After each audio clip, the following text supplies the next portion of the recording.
Hello दोस्तों, आइए देखते हैं बागनगर बजरिया। जो कोई भी पीने का शौकीन है वो इस रास्ते पे जा सकता है। खैर छोड़िए चड्डी बनियान को, फिलहाल अभी हम सिसई वाले रोडों पे हैं। तो गाइस मोहब्बत को गोली मारिए। और ये रही बागनगर की पुलिस चौकी और ये रही नेताओं की दुकान। अगर तो आप यहाँ 10 दिन चाय पीने के लिए आते हैं तो मैं दावे के साथ कह सकता हूँ 11वें दिन आप मोदी जी को पिछाड़ सकते हैं। काफ़ी खूबसूरत नज़ारा है, एकदम से दिल गार्डन गार्डन हो रहा है और काफ़ी कुछ देखने को भी मिल रहा है, आप समझ ही सकते हैं कि शुरू में तुम खूब मुस्कुराओगे, उसको घुमाओगे फिराओगे, उसको गोलगप्पे खिलाओगे, लेकिन देखना जब धीरे धीरे उसके प्यार में गिरते जाओगे बेटा होगा वही, हम भी पेले गए थे तुम भी पेले जाओगे। हम पहुंच चुके हैं बागनगर के पावर हाउस के पास। भाई साहब इन लाइट वालों की कहानी थोड़ी अजीब है। वो तो आपने सुना ही होगा कि बारिश होती झाड़ पर लाइट कटती रात भर। तो गाइस आप लोग देख ही सकते हैं कि रोड की माँ बहनें खो रखी है, इसलिए वीडियो बनाने में काफ़ी दिक्कत हो रही है।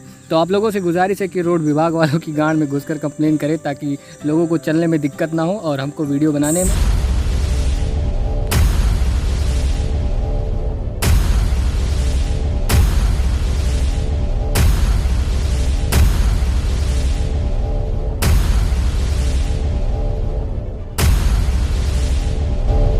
बागनगर बजरिया में आपका स्वागत है। फिलहाल अभी हम बाज़ार से थोड़ा हटके हैं और ये बाज़ार का सबसे आउट एरिया है क्योंकि यहाँ पे पब्लिक का आना जाना बहुत ही कम होता है और रोड ख़राब होने के कारण हम आपको आगे दिखा नहीं सकते, इसलिए आइए वापस चले चलते हैं आपको बाज़ार की तरफ।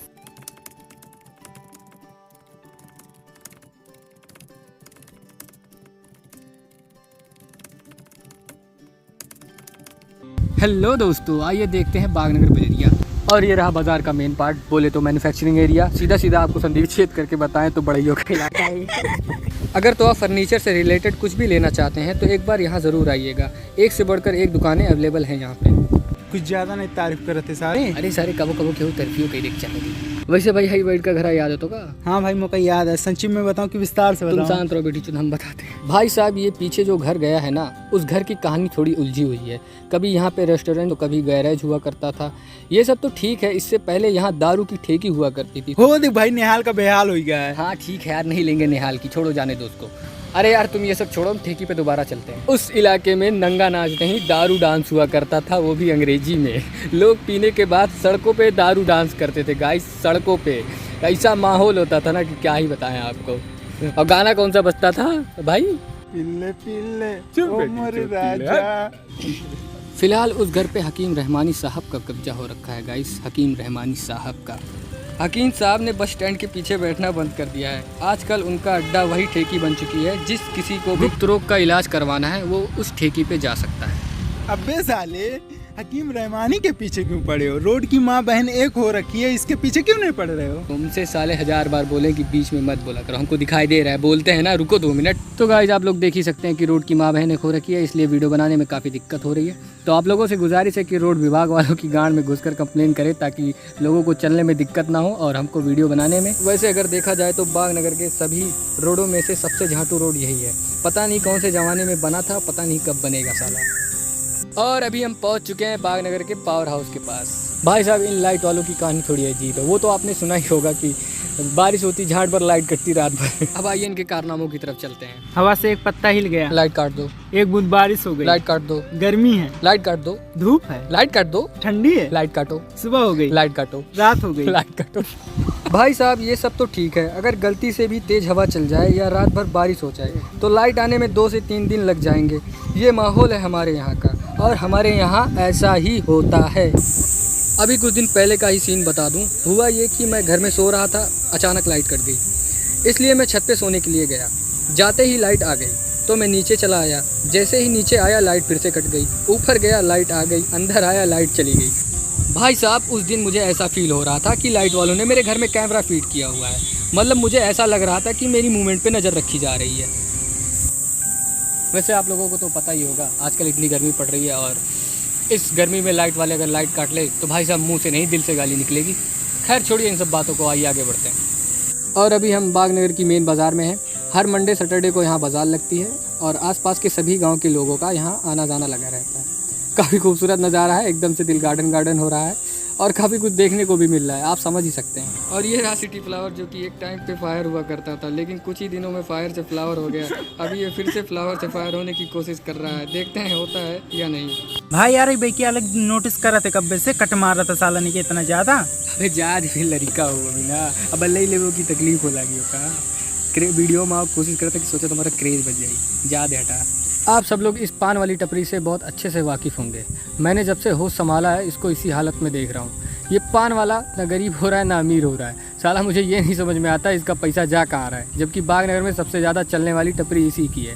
फिर भी ये बंदा आपको हमेशा चड्डी बनियान में ही मिलेगा। खैर छोड़िए चड्डी बनियान को, फिलहाल अभी हम सिसई वाले रोडों पे हैं। काफ़ी खूबसूरत नज़ारा है और आप इस नज़ारे का आनंद लीजिए। और ये रही राजेंद्र प्रसाद की कोठी, आगे बनियों का इलाका। खैर छोड़िए, आइए वापस से चलते हैं मार्केट की तरफ। वैसे आपने तो सुना ही होगा घरों में बंटवारा हो जाता है, लेकिन हमारे बाज़ार में चाय की दुकानों का बंटवारा हो रखा है। जैसे नेताओं की दुकान अलग, बुड्ढों की अलग, जवानों की अलग और लुक्खों की अलग। और ये रही नेताओं की दुकान। अगर तो आप यहाँ 10 दिन चाय पीने के लिए आते हैं तो मैं दावे के साथ कह सकता हूँ 11वें दिन आप मोदी जी को पिछाड़ सकते हैं, क्योंकि प्रधान से लेकर विधायक तक और यहाँ तक कि जो बनने वाले हैं वो भी मिल जाएंगे। एक तरह से देखा जाए तो बागनगर का संसद भवन है ये, जहाँ दबा के राजनीति पेली जाती है। अगर आपको भी इंटरेस्ट है तो आप यहाँ आ सकते हैं, और अगर आप में सलाहियत है तो आप प्रधानमंत्री भी बन सकते हैं। खैर ये सब छोड़िए, और ये रही बागनगर की मछली मंडी, जहाँ सबसे ज़्यादा भीड़ भाड़ होती है और बदबू भी सबसे ज़्यादा यहीं पे होती है। वो इसलिए क्योंकि आसपास के सभी इलाकों में से सबसे बड़ी मछली बाज़ार यहीं पे लगती है।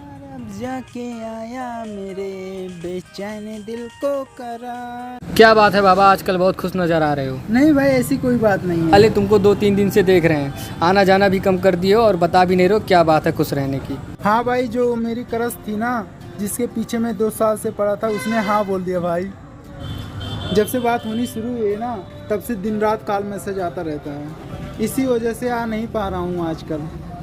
मगर तुम टेंशन न लो भाई, मैं तुम्हारे लिए टाइम निकाल लिया करूँगा। अच्छा बेटा, टाइम निकालोगे हमारे लिए? सही है भाई, सही है। इसी बात पे एक शायरी याद आई तुम्हारे लिए, बस तुम ध्यान से सुनना, ठीक है? आप इरशाद कहिए। इरशाद इरशाद। कि शुरू में तुम खूब मुस्कुराओगे, आप वाह करिए ना। चल आगे चल।